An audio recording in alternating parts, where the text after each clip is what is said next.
Good evening, everyone. So, I hope you all will be fine. So, today we are going to do continuous tense.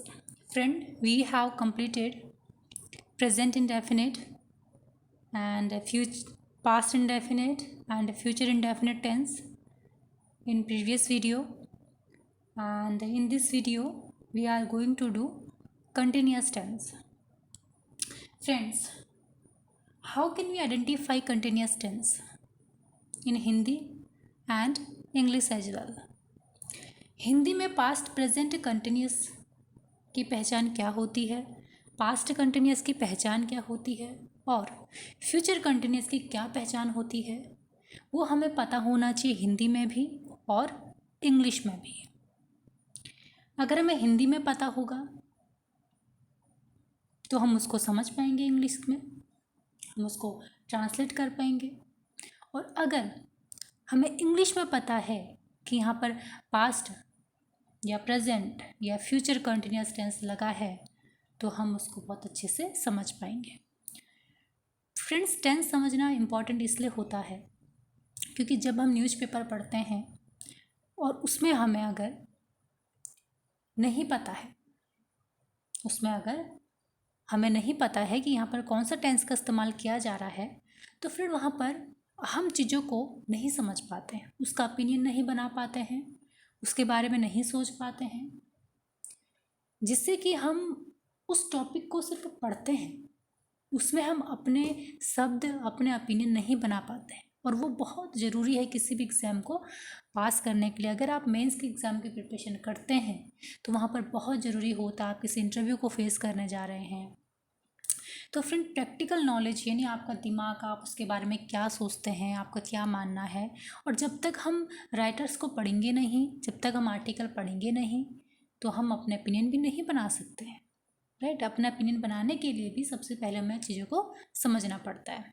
चलिए, आज मैं आपको बताऊंगी कैसे आपको पहचान करनी है टेंस की। फ्रेंड, अगर आपने ये वीडियो देख ली है मेरी, तो आपको मैं I make sure that you don't need to go any source to learn tenses, because in this video I'm covering each and everything, right? And I'm going to explain all these things English and Hindi as well. तो friend, बस ध्यान से आप इस video को बहुत अच्छे से कहीं शांत जगह पर जाके, जहाँ पर कोई डिस्टर्ब ना करे, बस आप अकेले हों, वहाँ जाके आप इस वीडियो को देखिए और आपको टेंस कंटिन्यूस की पहचान करना आप हमेशा के लिए सीख जाएंगे। चलिए, प्रेजेंट कंटिन्यूस की क्या पहचान होती है? जिन वाक्यों के अंत में रहा है, रही है और रहे हैं ये शब्द आते हैं, उनको हम बोलते हैं प्रेजेंट कंटिन्यूस टेंस। यानी अभी भी वो काम किया जा रहा है। मैं पढ़ रहा हूँ यानी मैं अभी भी पढ़ रहा हूँ। आपकी अगर मम्मी आपको बुलाएंगी, आप बोलेंगे मम्मी मैं पढ़ रहा हूँ, यानी आप अभी भी पढ़ रहे हैं। रोहित सो रहा है यानी रोहित अभी भी सो रहा है। वे खेल रहे हैं यानी वो अभी भी खेल रहे हैं। जो काम यानी हो रहा है यानी अभी भी कंटिन्यूटी में है, तो उसको हम बोलते हैं प्रेजेंट कंटिन्यूस टेंस। तो हिंदी में तो पहचान आ गई, रहा है, जिन वाक्यों के अंत में रहा है यानी वो अपने दोस्तों से बात कर रही है, वो अपने दोस्तों से बात कर रहा है, वो अपने दोस्तों के साथ खेल रही है, वो अपने दोस्तों के साथ खेल रहा है। तो इस टाइप के सारे शब्द क्या हैं, वाक्य क्या हैं, प्रेजेंट कंटिन्यूस के वाक्य हैं। हिंदी में समझ आ गया, अब इंग्लिश में क्या पहचान है? तो फ्रेंड, प्रेजेंट कंटिन्यूस के लिए जो हमारा इंडेफिनिट टेंस होता है, प्रेजेंट कंटिन्यूस टेंस जो होता है, उसमें हमें किसी भी टेंस को पहचानने के लिए फ्रेंड दो चीज़ें बहुत इंपॉर्टेंट होती हैं। आप किसी भी वाक्य को दो चीज़ों से पहचान सकते हैं। क्या है दो चीज़ें? हेल्पिंग वर्ब और मेन वर्ब। और इन्हीं के वजह से आप चीज़ों को, वाक्य को पहचान लेंगे कि ये कौन से टेंस में है, ये क्या बोल रहा है, क्या ये बोलना चाहता है। फ्रेंड, अगर हम कंटिन्यूस की बात करें, अगर हम प्रेजेंट कंटिन्यूस की बात करें, तो उसमें हेल्पिंग वर्ब, तीन हेल्पिंग वर्ब आ सकती हैं सब्जेक्ट के अकॉर्डिंग। सबसे पहले वो तीन हेल्पिंग वर्ब क्या होती है फ्रेंड?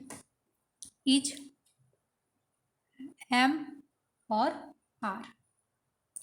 दूसरी चीज इज, एम, आर, ये सारी होती है बी की फॉर्म, इज, एम और आर। इसके साथ साथ वॉज और वर, बीन, बीइंग, ये सारी फॉर्म होती है बी की, राइट। लेकिन प्रेजेंट इंडेफिनिट में हम सिर्फ इन तीनों को ही यूज करते हैं, इज, एम और आर। फ्रेंड, अगर आपका सब्जेक्ट सिंगुलर है, अब सब्जेक्ट क्या होता है मैंने आपको पहले प्रीवियस में वीडियो में बताया है, अगर आपने नहीं देखा है तो आप जाके देख लीजिए, क्योंकि इस वीडियो में मैं डायरेक्ट बात करूँगी, क्योंकि बहुत कुछ आगे सीखना है। क्योंकि जो इस रेगुलर वीडियो को देख रहा है उसे फिर बोरिंग फील होता है कि एक चीज़ को बार बार बताया जा रहा है। अगर आपको नहीं पता सब्जेक्ट क्या होता है तो आप आगे की वीडियो देख सकते हैं। रिया, हमारा सब्जेक्ट क्या है फ्रेंड? रिया, राइट। और जो इस वीडियो को देख रहे होंगे, जो फॉलो कर रहे होंगे, वो बिल्कुल सब कुछ बहुत अच्छे से समझ रहे होंगे। रिया, तो फ्रेंड अगर हमारा सब्जेक्ट सिंगुलर है तो हमारा सिंगुलर, प्लूरल, सारी चीज़ें मैंने सब आगे समझाया है, आप ज़रूर जाके देखिए, यहाँ पर हम डायरेक्ट बात करेंगे। अगर हमारा सब्जेक्ट सिंगुलर है तो हमें इज का इस्तेमाल करना है। अगर हमारा सब्जेक्ट आई है, हमारा फर्स्ट पर्सन है तो हम एम का इस्तेमाल करेंगे। अगर हमारा सब्जेक्ट प्लूरल है तो हम इस्तेमाल करेंगे आर का, राइट फ्रेंड। और सबसे इंपॉर्टेंट बात, दो चीज़, ठीक है, हेल्पिंग वर्ब पता चल गया सब्जेक्ट के अकॉर्डिंग, लेकिन मेन वर्ब का क्या काम, मेन वर्ब का क्या हिसाब रहेगा? मेन वर्ब हमेशा आएगी अपनी आईएनजी फॉर्म में आएगी। कौन सी फॉर्म में आएगी फ्रेंड? अपनी आईएनजी फॉर्म में आएंगी। जैसे प्रेजेंट जैसे प्लेइंग, स्लीपिंग, वर्किंग, वॉकिंग, तो सारी क्या है? आईएनजी फॉर्म है। इन आईएनजी फॉर्म को हम बोलते हैं प्रेजेंट पार्टिसिपल भी बोला जाता है। चलिए फ्रेंड, अब हम एग्जाम्पल करते हैं। रिया पढ़ाई कर रही है, यानी रिया जो है वो अभी भी पढ़ाई कर रही है। तो देखिए, रिया हमारा सिंगुलर सब्जेक्ट है तो क्या आएगा हेल्पिंग वर्ब में? इज आएगा। इज हमें पता है क्या कर रही है? पढ़ाई कर रही है। पढ़ाई कर रही है फ्रेंड, इस पूरे की इंग्लिश हो जाएगी स्टडी। पूरे की इंग्लिश हम ये भी बोल सकते हैं कि रिया इज डूइंग स्टडी, ये भी बोल सकते हैं, और ये भी बोल सकते हैं रिया इज स्टडिंग, ये भी हम बोल सकते हैं। आपको जैसा ठीक लगे आप वैसा बोल लीजिए। तो ये होती है इंग्लिश की पहचान कि हमारा इज एम आर होता है और उसके बाद मेन वर्ब की आईएनजी फॉर्म होती है। फ्रेंड, अगर आपको इज एम आर दिख रहा है, उसके बाद आपको बीइंग दिख रहा है, बीइंग के बाद आपको मेन वर्ब की थर्ड फॉर्म दिख रही है, तो वो पैसिव का सेंटेंस है, आपको कंफ्यूज नहीं होना है। अगर आपको सीधे आईएनजी इज एम आर दिख रहा है, उसके बाद मेन वर्ब की आईएनजी फॉर्म दिख रही है, तो समझ जाइए कि जो सेंटेंस है वो प्रेजेंट कंटिन्यूस का सेंटेंस है, राइट फ्रेंड। चलिए, आई होप आपको समझ आ गया होगा प्रेजेंट कंटिन्यूस टेंस। अब हम चलते हैं पास्ट कंटिन्यूस टेंस में कि पास्ट कंटिन्यूस टेंस क्या होता है। देखिए फ्रेंड, पास्ट कंटिन्यूस टेंस की क्या पहचान होती है? रहा था, रही थी और रहे थे। फ्रेंड देखिए, रहा था, रही थी और रहे थे, ये होती है हिंदी में प्रेजेंट कंटिन्यूस टेंस की पहचान, हिंदी में, राइट फ्रेंड। अब हम देखते हैं कि इंग्लिश में इसकी पहचान कैसे की जाती है। फ्रेंड, जिस भी वाक्य के, हिंदी के जिस भी वाक्य के लास्ट में रहा था, रही थी, रहे थे, जैसे वो खेल रहे थे, वो बातें कर रहे थे, वो प्रेयर कर रहे थे, वो गाना सीख रहे थे, राइट, वो प्रैक्टिकल कर रहे थे, वो अपनी प्रिपरेशन कर रहे थे, तो इस तरीके से जो भी चीज़ें हैं, रहा था, तो उसको हम बोलते हैं पास्ट कंटिन्यूस टेंस। फ्रेंड, अब सब्जेक्ट का क्या हिसाब होता है पास्ट कंटिन्यूस टेंस में? फ्रेंड, पास्ट कंटिन्यूस टेंस में सब्जेक्ट का दो चीज़ें होती हैं, या तो वॉज आता है या तो वर आता है, राइट फ्रेंड। या तो क्या आएगा? वॉज आएगा या तो वर आएगा। अगर हमारा सब्जेक्ट सिंगुलर है, राइट, अगर सब्जेक्ट सिंगुलर है तो आएगा वॉज, अगर हमारा सब्जेक्ट प्लूरल है तो आएगा वर, राइट फ्रेंड। लेकिन इस चीज़ में एक चीज़ बहुत अलग होता है, जो आई होता है फ्रेंड, मैंने आई के बारे में आपको आगे वीडियो में बता रखा है, तो यहाँ पर मैं सीधे बात करूँगी। तो फ्रेंड, आई जो है वो एक डेफिनेट नहीं है कि वो डायरेक्ट वो सिंगुलर है या प्लूरल है, तो इसीलिए इसके साथ हमेशा आएगा वॉज, राइट फ्रेंड, इसके साथ आएगा वॉज। चलिए, अब हम सब्जेक्ट देख रहे हैं। रिया पढ़ाई कर रही थी, चलिए सब्जेक्ट क्या है फ्रेंड? रिया है। सिंगुलर है प्लूरल है? सिंगुलर है, तो क्या आएगा? वॉज या वर? वॉज आएगा। मेन वर्ब के लिए क्या आएगी? मेन वर्ब आएगी आईएनजी फॉर्म में, स्टडी, राइट फ्रेंड। अब देखो फ्रेंड, इसका नेगेटिव कैसे बनेगा? नेगेटिव बनाने के लिए हमें क्या करना पड़ेगा? रिया पढ़ाई नहीं कर रही थी, अगर हम ये बोलेंगे कि जो रिया है वो पढ़ाई नहीं कर रही थी, नेगेटिव है, तो इसको कैसे बोलें? तो फ्रेंड मैंने आपको पहली वीडियो में बताया है कि हमेशा जो नॉट होता है वो पहले वीडियो से पहले आता है। अब मैं इसको यहाँ पर एक्सप्लेन नहीं करूँगी, राइट। तो देखिए, रिया वॉज नॉट स्टडिंग, जो रिया है वो पढ़ाई नहीं कर रही थी। चलिए, आई होप फ्रेंड आपको समझ में आ गया होगा। अब इंटेरोगेटिव कैसे बनाना है फ्रेंड इसका? इंटेरोगेटिव में कुछ नहीं करना है, बस आपको वॉज या वर उठा के आगे रख देना है, राइट। या तो वॉज और वर उठा के आगे रख देना और बाकी सेंटेंस वैसे रखे। जैसे हम बोलेंगे वॉज, अगर इंटेरोगेटिव सेंटेंस होता तो क्या होता, वॉज रिया की जगह में चले जाता और रिया वॉज की जगह में चले जाता, तो क्या होता, वॉज रिया नॉट स्टडी, ये तो नेगेटिव हो जाएगा। तो यहाँ पर जाएगा वॉज रिया स्टडिंग, तो जो रिया थी क्या वो पढ़ रही थी। तो इस तरीके से आई होप फ्रेंड आपको समझ में आ गया होगा। चलिए अब हम आगे बढ़ते हैं फ्यूचर कंटिन्यूअस टेंस में। फ्रेंड फ्यूचर कंटिन्यूअस टेंस की क्या पहचान होती है? फ्यूचर कंटिन्यूअस टेंस की हिंदी में पहचान होती है रहा होगा, रही होगी और रहे होंगे। तो ये होता है फ्यूचर कंटिन्यूअस टेंस की पहचान। तो फ्रेंड जैसे इसका भी स्ट्रक्चर क्या होगा, subject plus will be, main verb के आईएनजी फॉर्म और ऑब्जेक्ट, राइट फ्रेंड। क्या क्या होगा, विल, आपका क्या होगा, subject plus will be, main verb के आईएनजी फॉर्म, फिर ऑब्जेक्ट आएगा। ये चीज आपको याद रखना है।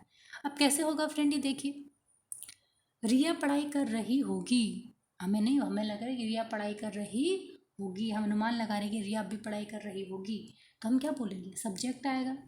विल बी या शेल बी, फ्यूचर में फ्रेंड कुछ भी हो सकता है, will be shall be subject के अकॉर्डिंग मैं आपको ऑब्जेक्ट के अकॉर्डिंग बताऊंगी, क्योंकि ये विल और शेल हमारे मॉडल वर्ब भी हैं। तो जब हम मॉडल वर्ब पढ़ेंगे तब मैं इनको बहुत अच्छे से एक्सप्लेन करूँगी। यहाँ पर मैं आपको बताऊँगी कि कुछ चीज़ें ऐसी हैं जो आप याद, जैसे विल भी आप शेल भी लगा सकते हैं, राइट फ्रेंड। आप अभी इतना सोच लीजिए कि अगर फ्यूचर कंटिन्यूअस टेंस है तो हम विल बी या शेल बी का इस्तेमाल करेंगे, और राइट, और नेगेटिव है तो will be not, shall be not, इस तरीके से मेन वर्ब का आईएनजी फॉर्म प्लस ऑब्जेक्ट, इस तरीके से काम करेंगे। तो ये तो हो गया उसका स्ट्रक्चर फ्रेंड, राइट। जैसे हम बोलेंगे रिया पढ़ाई कर रही होगी, रिया विल बी स्टडिंग। जैसे हम बोलेंगे रिया पढ़ाई नहीं कर रही होगी, Riya will not be studying. तो हमारा जो बी नॉट होता है फ्रेंड, वो बी और वो विल और बी के बीच में आ जाएगा, हमारा क्या आएगा, नॉट। क्योंकि नॉट आप, मैंने आपको नॉट को पहले डिस्क्राइब किया है फ्रेंड, बहुत अच्छे से डिस्क्राइब करा है कि नॉट कहाँ आता है, कैसे आता है। आपने नहीं वीडियो देखी है तो आप जाके बिल्कुल देखिए, अपनी नॉलेज को बढ़ाइए, राइट। बहुत छोटी छोटी चीज़ें मैंने वहाँ पर एक्सप्लेन करी हैं, बहुत कुछ आपको सीखने को मिलेगा, बहुत कुछ इंग्लिश की आपकी नॉलेज बढ़ेगी, बिल्कुल करेक्ट लिखना और करेक्ट बोलना आप सीखेंगे। तो फ्रेंड ये था, जैसे हम बोलेंगे रिया नहीं पढ़ रही होगी, तो Riya will not be studying, right friend. Riya पढ़ रही होगी, Riya will be studying, right friend. तो ये था, आपको सब्जेक्ट स्ट्रक्चर जो भी है आपको याद करना है फ्रेंड, राइट। इनको याद करना बहुत ज़्यादा ज़रूरी है। जब आपको ये याद होंगे तब आपको पता चलेगा अच्छा प्रेजेंट डेफिनेट का टेंस है तो उसमें क्या आता है, राइट। क्योंकि अगर आप याद नहीं कर पाएंगे, अगर आप इनको याद नहीं करेंगे तो आप नहीं समझ पाएंगे कि ये जो बातें हो रही है कौन से टेंस में हो रही है, इसका मतलब क्या है, ये कब की बात हो रही है। तो समय को जानना और उसी हिसाब से पढ़ना बहुत इंपॉर्टेंट है। अगर आप समय को ही नहीं पहचान पाओगे कि कब और किस कंडीशन में बात हो रही है, आप कंडीशन को ही नहीं पहचान रहे किस कंडीशन में बात हो रही है, तो चीज़ों को अपने ओपिनियन बनाना चीज़ों का बहुत टफ हो जाता है, राइट फ्रेंड। तो चलिए, this is all for today friend. आज हमने प्रेजेंट कंटिन्यूस, पास्ट कंटिन्यूस और फ्यूचर कंटिन्यूस कंप्लीट कर दिया है। कंटिन्यूस फ्रेंड चीज़ में आपने एक चीज़ बहुत मेन देखी होगी तीनों टेंस में, कि यहाँ पर मेन वर्ब की हमेशा आईएनजी फॉर्म आती है। ये आप बिल्कुल नोट कर देख लीजिए कहीं पर, कि जो present continuous, past continuous, future continuous है, इनके जो एक्टिव वॉइस है, एक्टिव वॉइस जो है इनका, उसमें क्या है करके कि एक्टिव वॉइस में इनका क्या है,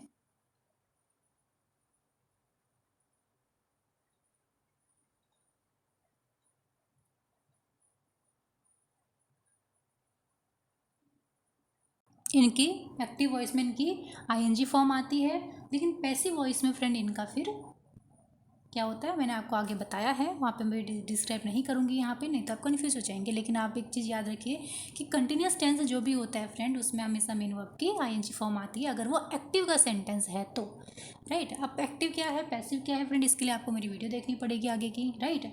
तो चलिए, I hope you have understand all these things which I taught. And Friend, keep learning, right? Learning is the most important thing if you want to groom yourself, if you want to enhance your knowledge, and if you want your best version, right?